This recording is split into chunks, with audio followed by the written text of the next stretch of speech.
नमस्कार, राष्ट्रगर्व में आप सभी का बहुत स्वागत। मैं हूं सुशांत सिन्हा। राष्ट्रगर्व यानी वो कहानियां जो देश पर गर्व करने के और लम्हे देती हैं, वजहें देती हैं। देखिए, हिंदुस्तान के पास इतनी मिसाइल है कि पाकिस्तान को कई बार उड़ाया जा सकता है। हमारे पास ऐसे ऐसे टैंक्स हैं जिनका मुकाबला चीन भी नहीं कर पाएगा। भारत ऐसा एयरक्राफ्ट बना रहा है जो कई मुल्कों के पास नहीं। आप कहेंगे कि इसमें नया क्या है, ये तो हमारी ताकत है, पूरी दुनिया जानती है। बॉस, इसलिए मैं कहता हूं कि राष्ट्रगर्व उससे आगे की सोच है। ऐसी भावना का विस्तार जिसमें हिंदुस्तान को गर्व करने का मौका मिलता है। और आज मैं आपको राष्ट्रगर्व में ऐसे वैज्ञानिकों के बारे में बताने जा रहा हूं जो अपना नाम, पता, उम्र ये सब सामने लाने में दिलचस्पी नहीं रखते। उनको लाइमलाइट नहीं चाहिए, लेकिन इनका मकसद देश को ताकतवर बनाना है और इसके लिए दिन रात जुटे रहते हैं। इसी धुन में मगन रहते हैं कि भारत के पास हर वो हथियार होना चाहिए जो दुश्मनों के छक्के छुड़ा दे। और आज ऐसे ही लोगों से राष्ट्रगर्व में आपको मिलवाने जा रहा हूं।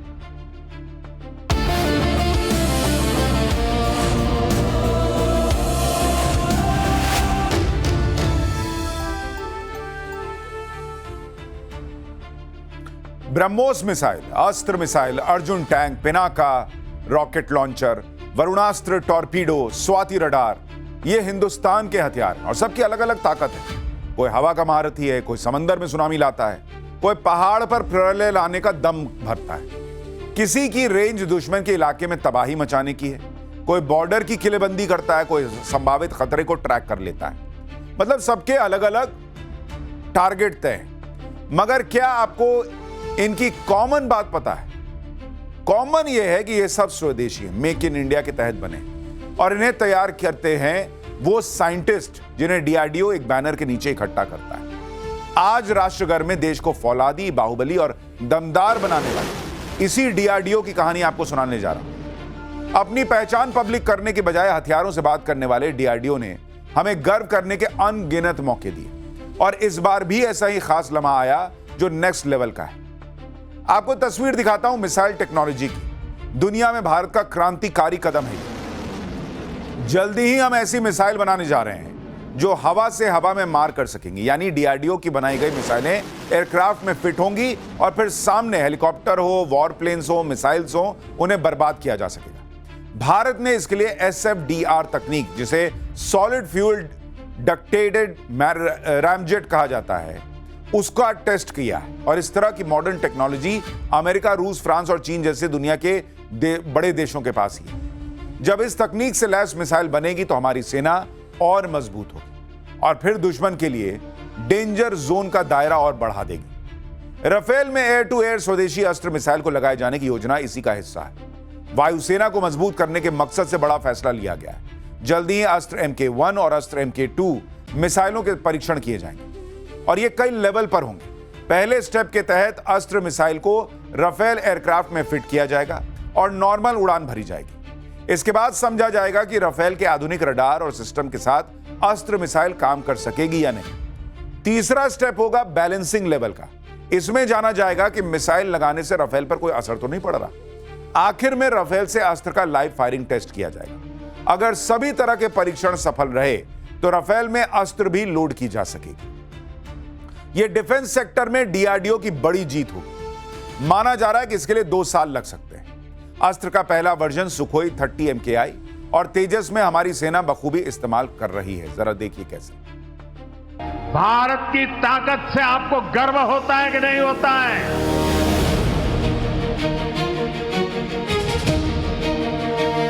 डिफेंस सेक्टर से जुड़ा शायद ही कोई क्षेत्र होगा जहां डीआरडीओ की मौजूदगी न हो।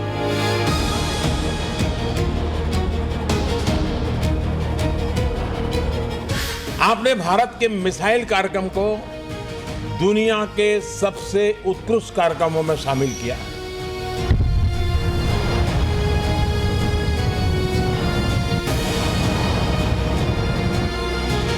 और आपने साबित किया है कि इंडियन इनोवेशन किसी भी मामले में ग्लोबल स्टैंडर्ड से पीछे नहीं है, बल्कि कई क्षेत्रों में उनसे आगे खड़ा है। Make in India, make for world. Missile, rocket, drones, tank, radar, और हाइड्रोजन बम से लेकर लाइफ जैकेट तक, जब भी मेक इन इंडिया हथियार सामने आता है तो उसमें बड़ा योगदान होता है डीआरडीओ का। 5,000 से ज्यादा वैज्ञानिक और 25,000 से ज्यादा टेक्नीशियंस 24 घंटे रिसर्च करते हैं। रिसर्च भी उस लेवल की जिसकी कल्पना आम हिंदुस्तानी नहीं कर सकता। साथियों, आज देश का बेहतरीन साइंटिफिक माइंड डीआरडीओ में है। डीआरडीओ की उपलब्धियां अनंत है। अभी मैंने जो एग्जीबिशन देखी है, जिसमें मौजूदा उपलब्धियों के साथ साथ भविष्य के आपके प्लान्स और प्रोजेक्ट की भी जानकारी है।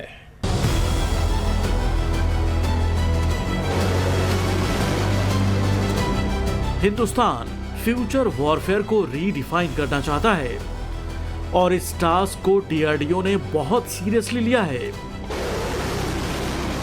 देश के अलग अलग हिस्सों में मौजूद 45 लैब्स में कई तरह के प्रयोग किए जा रहे हैं। 5th जनरेशन का एयरक्राफ्ट एमका बनाने की जिम्मेदारी डीआरडीओ की है। देसी S-400 यानी कुशा एयर डिफेंस सिस्टम को डीआरडीओ ही डिजाइन कर रहा है। एआई बेस्ड हथियार और रोबोटिक्स का देसी मॉड्यूल डीआरडीओ भी डेवलप करेगा। खास बात यह है कि डीआरडीओ का फोकस सेना के किसी एक पार्ट को ही मजबूत करना नहीं, बल्कि हर मोर्चे पर कामयाबी दिलाना है। जैसे ब्रह्मोस सिस्टम यूज हुआ, आकाश सिस्टम यूज हुआ, MRSAM सिस्टम यूज हुआ, D4 जो एंटी ड्रोन सिस्टम है वो यूज हुआ, हमारा AEWNC Mark 1 सिस्टम यूज हुआ। तो हमारे जो डिजाइन एंड डेवलपमेंट सिस्टम्स जो डीआरडीओ ने डेवलप किए थे, वो काफी सिस्टम्स बहुत अच्छा परफॉर्मेंस उन्होंने दिया। यानी डीआरडीओ ने इस देश को गर्व करने के अनगिनत लम्हे दिए। राष्ट्र गर्व से भरा है, लेकिन अफसोस कि उसके बारे में इस तरह से बात नहीं होती जैसे आज हम आपको राष्ट्र गर्व में बता रहे हैं। देखिए, डीआरडीओ सिर्फ संगठन नहीं है, बल्कि भारत के शौर्य, स्वाभिमान और भविष्य की सुरक्षा का नाम भी है। डीआरडीओ के बदौलत भारतीय सेना की fire power, air defence, anti tank क्षमता और प्रिसिजन स्ट्राइक में क्रांतिकारी बदलाव आया। यह आत्मनिर्भर भारत का सबसे मजबूत उदाहरण है। हम और आप सेना पर भरोसा करते हैं, उसी तरह सेना डीआरडीओ के बनाए गए हथियारों पर अटूट विश्वास रखती है। आपको डीआरडीओ की बनाई गई मिसाइलों की छोटी सी लिस्ट बताता हूं, फिर कहिएगा कि वाकई ये राष्ट्र गर्व कराने वाला संगठन है या नहीं। जैसे बैलिस्टिक मिसाइल की लिस्ट अगर देखें तो अग्नि के तौर पर जबरदस्त मिसाइलें मौजूद हैं। अग्नि से लेकर अग्नि 5 का परीक्षण डीआरडीओ कर चुका है। अग्नि 5 की रेंज तो 5,000 किलोमीटर से ज्यादा है। यह पूरे एशिया और यूरोप तक पहुंच सकती है। पृथ्वी मिसाइल को भी डीआरडीओ ने बनाया है। इसके 3 अलग अलग वर्जन तीनों सेनाओं के लिए। पृथ्वी 3 के जरिए 700 किलोमीटर की दूरी जद में आ जाती है। कम दूरी की बैलिस्टिक मिसाइलों में प्रहार भी आती है। यह भी डीआरडीओ ने ही डेवलप किया है और इसकी रेंज 150 किलोमीटर तक। प्रलय मिसाइल के रूप में डीआरडीओ ने ऐसा हथियार बना लिया जो चीन और पाकिस्तान बॉर्डर के हिसाब से परफेक्ट है। इस सेमी बैलिस्टिक मिसाइल की 500 किलोमीटर दूर की क्षमता दुश्मन को खत्म करने की ताकत रखती है। अब क्रूज मिसाइल की लिस्ट देखिए। ब्रह्मोस को तो दुनिया जानती है। इसे डीआरडीओ ने रूस के साथ मिलकर बनाया है। 1000 किलोमीटर तक मार करने वाली निर्भय मिसाइल डीआरडीओ ने तैयार की है और यह रडार को चकमा देते हुए परमाणु हथियार भी ले जा सकती है। सतह से हवा में मारने वाली मिसाइलों में आकाश भारत के पास है। इसे डीआरडीओ के वैज्ञानिकों ने तैयार किया। एयर टू एयर कैटेगरी में अस्त्र मिसाइल आती है, यह डीआरडीओ की देन है। चौथी पीढ़ी का हल्का लड़ाकू विमान तेजस भी डीआरडीओ की एजेंसी एडीए ने डिजाइन किया है। प्रधानमंत्री मोदी इस विमान से उड़ान भर रहे थे तो एचएएल के साथ साथ डीआरडीओ के योगदान को भी वो सराह रहे थे। अब तेजस का मार्क 2 वर्जन भी तैयार है। इसमें डीआरडीओ की एजेंसी एडीए खास तरह के रेडोम तैयार कर रही है। यह रेडोम विमान के नाक पर लगा वो हिस्सा होता है जिसके पीछे रडार छिप जाता है। इसी रेडोम की बदौलत दुश्मन के रडार को चकमा दिया जा सकता है। स्वदेशी टैंक से लेकर रॉकेट लॉन्चर तक, अगर मैं इन सब की लिस्ट गिनाने बैठूंगा तो आप कहेंगे कि बस करो भाई, लेकिन डीआरडीओ का काम ही ऐसा है कि उसकी लिस्ट खत्म नहीं होती और देश के लिए गर्व करने के इतने अनगिनत पल लाता है। एक और रिपोर्ट देखिए, आपको समझ में आएगा कि डीआरडीओ ने इस देश के लिए क्या किया है।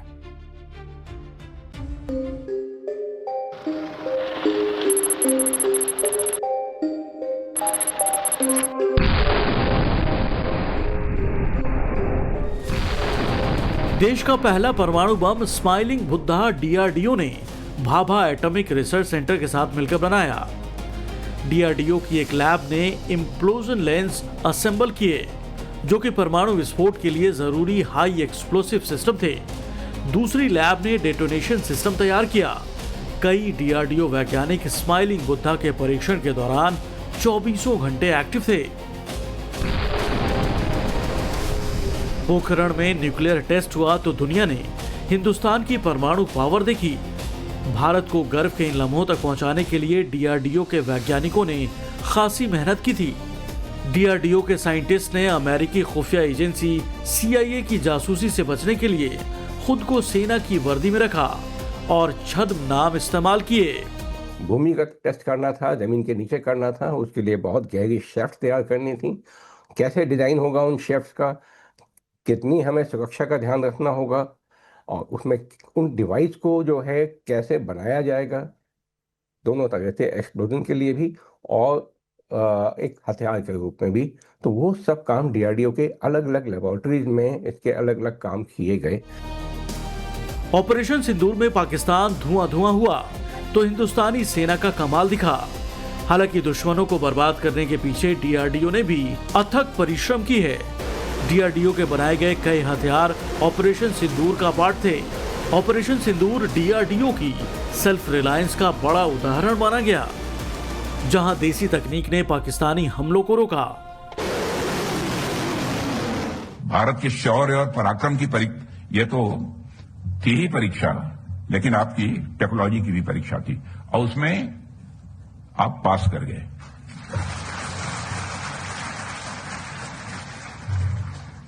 ऑपरेशन सिंदूर ने यह पूरी तरह से स्पष्ट कर दिया कि हमारे स्वदेशी सिस्टम्स भारत की ऑपरेशनल रेडीनेस को मजबूत कर रहे हैं और यह सब डीआरडीओ के साइंटिस्ट, इंजीनियर्स और टेक्निकल टीम्स की कलेक्टिव इफोर्ट का ही यह परिणाम है।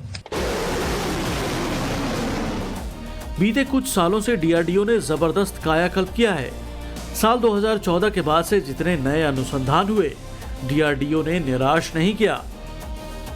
डीआरडीओ ने बीते 10 सालों में 150 से ज्यादा स्वदेशी रक्षा प्रणालियों का निर्माण किया है। फिलहाल 55 परियोजनाएं मिशन मोड में चलाई जा रही हैं। हाल ही में डीआरडीओ के कई सिस्टम फिलीपींस, वियतनाम और अफ्रीकी देशों में भेजे गए। आज के दौर में अमेरिका, रूस, चीन भी भारत के देसी हथियारों के मुरीद हो गए हैं। डीआरडीओ की कोशिश है कि मिसाइल की दुनिया में भारत पूरी तरह से आत्मनिर्भर बने।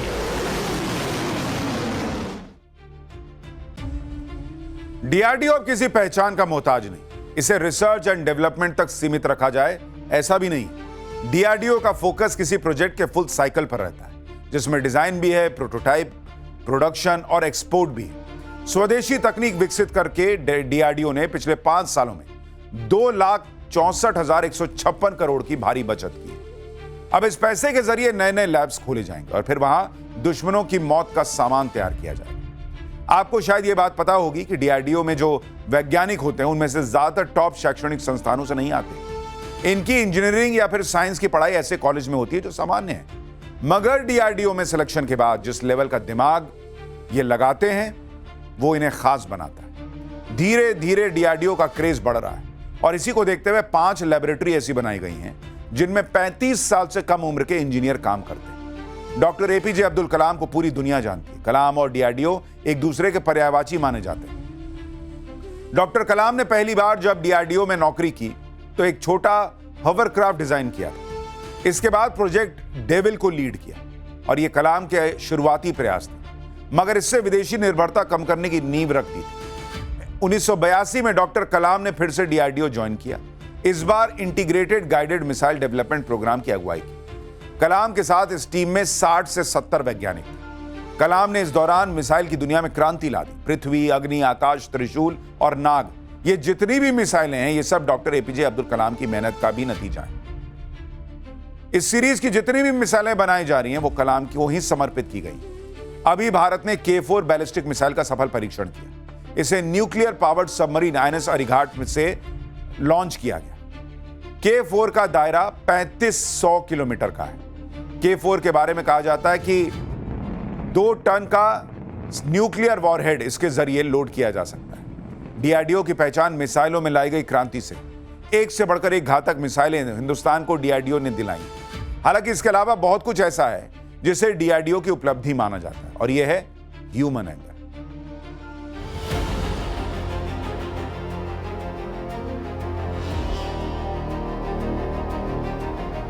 जब पूरी दुनिया कोविड-19 से परेशान थी, मौतों का आंकड़ा बढ़ता जा रहा था, तब डीआरडीओ वैज्ञानिकों ने ऐसी पीपीई किट तैयार की जिसने न सिर्फ डॉक्टरों को बचाने में मदद की, बल्कि उसके जरिए मरीजों का इलाज भी किया गया।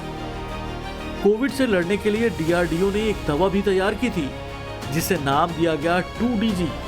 इस मेडिसिन की बदौलत अस्पताल में भर्ती मरीजों की ऑक्सीजन पर निर्भरता को कम किया गया था। एक समय तो प्रारंभ का जो समय था, जब कोविड का यह दौर आया था, तो लोग बहुत घबराए हुए से थे। डॉक्टर से हम लोगों से बातचीत में कहते थे, साहब हमारे यहाँ वेंटिलेटर नहीं है, हमारे यहाँ सैनिटाइजर्स इतने नहीं मिलेंगे, इतना बहुत समय लगेगा, लंबा समय लगेगा। लेकिन डीआरडीओ ने वेंटिलेटर्स बनाने में मास्क, पीपीई किट्स, यह सब सारा और सैनिटाइजर्स वगैरह जो काम किया है, उसकी जितने भी सराहना की जाए वह कम है।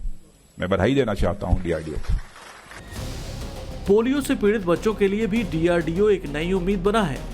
डीआरडीओ के बनाए गए कैपिलर अब तक 50,000 से ज्यादा पोलियो ग्रसित बच्चों को लंबी छलांग लगाने में मदद कर चुके हैं। ये कैलिपर 300 ग्राम से लेकर 400 ग्राम के होते हैं। इनकी कीमत भी पहले के मुकाबले कम होती है।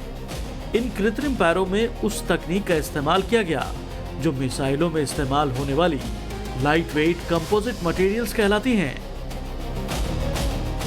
डॉक्टर अब्दुल कलाम ने 90 के दशक में पोलियो से पीड़ित कुछ बच्चों को भारी भरकम कैलिपर पहने देखा था।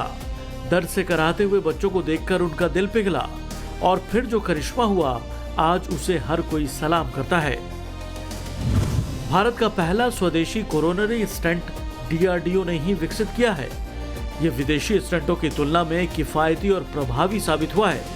अब तक 30 से ज्यादा देशों में 30 लाख से ज्यादा इम्प्लांट्स किए जा चुके हैं। डॉक्टर अब्दुल कलाम जी को तो निकट से हम लोगों ने देखा है और बच्चों को बहुत प्यार करते थे, और यानी सचमुच में उनका वो पैशन था। उनको किसी ने पूछा था एक बार कि आप क्या चाहेंगे, लोग आपको कैसे याद रखें? तो डॉक्टर अब्दुल कलाम जी ने कहा कि लोग मुझे अगर याद रखना है तो टीचर के रूप में याद रखें। राष्ट्रपति पद से मुक्त होने के दूसरे ही दिन वे चेन्नई चले गए और चेन्नई में जाकर के क्लासरूम में बच्चों को पढ़ाना शुरू कर दिया, और जीवन के अंतकाल में भी विद्यार्थियों के साथ अपने विचारों का विमर्श करते करते ही उन्होंने अपना देह छोड़ दिया। हाई ऑल्टीट्यूड में सांस की समस्या कैसे दूर की जाए, इस पर डीआरडीओ लगातार रिसर्च कर रहा है। किन हालात में किस तरह का खाना खाया जाए और बर्फीले इलाकों में मौसम के हिसाब से कौन सी ड्रेस पहनकर लंबे वक्त तक सरवाइव किया जाए, ये भी डीआरडीओ की रिसर्च का पार्ट है। जिन इलाकों में साइक्लोन, भूकंप और बाढ़ तबाही मचाते हैं, डीआरडीओ वहां भी इनडायरेक्ट रूप से अपनी भूमिका निभाता है। डीआरडीओ पर गर्व करने की कई वजह हैं, जो मैंने आपको गिनाई भी, लेकिन यह सफर इतना आसान भी नहीं रहा। एक वक्त ऐसा भी था जब डीआरडीओ को शक की नजरों से देखा जाने लगा था। एक तो वैज्ञानिकों की भारी कमी थी, और फिर तय वक्त पर हथियार की डिलीवरी नहीं हो पा रही। सीएजी की रिपोर्ट भी डीआरडीओ को लेकर आई, जिसमें कहा गया कि 2014 से 19 के बीच डीआरडीओ ने 58% निर्माण कार्य समय पर पूरा नहीं किया। मगर अब आज का समय, डीआरडीओ की बदौलत भारत दुनिया की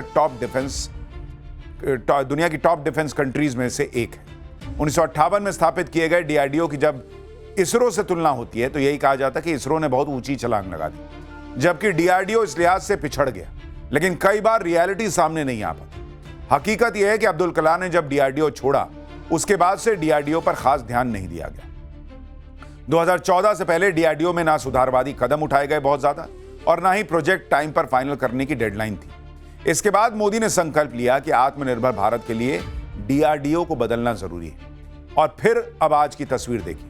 अमेरिका, रूस, चीन में पढ़ाई करने वाले लोग भी डीआरडीओ से जुड़ना चाहते हैं। डीआरडीओ के सामने चैलेंज बहुत सारे हैं, मगर टैलेंट भी कम नहीं है बॉस। यही टैलेंट हिंदुस्तान को ऐसे दौर में लाया है जो मिसाइल पावर बन रहा है। प्राइवेट सेक्टर की कई कंपनियां अब डीआरडीओ के साथ मिलकर काम कर रही हैं और इनकी बदौलत 100 से ज्यादा देशों में डीआरडीओ के बनाए गए रक्षा सामान निर्यात किए जा रहे हैं। तो ये डीआरडीओ की वो गर्व से भर देने वाली कहानी थी जो मुझे लगा आपको बतानी चाहिए। और राष्ट्र गर्व में हम रोज इसी तरह से देश पर गर्व करने के मौके देने वाली कहानियां आप तक लाते रहेंगे। फिलहाल इतना ही। अब मुलाकात होगी रात 8:50 पर न्यूज की पाठशाला। नमस्कार।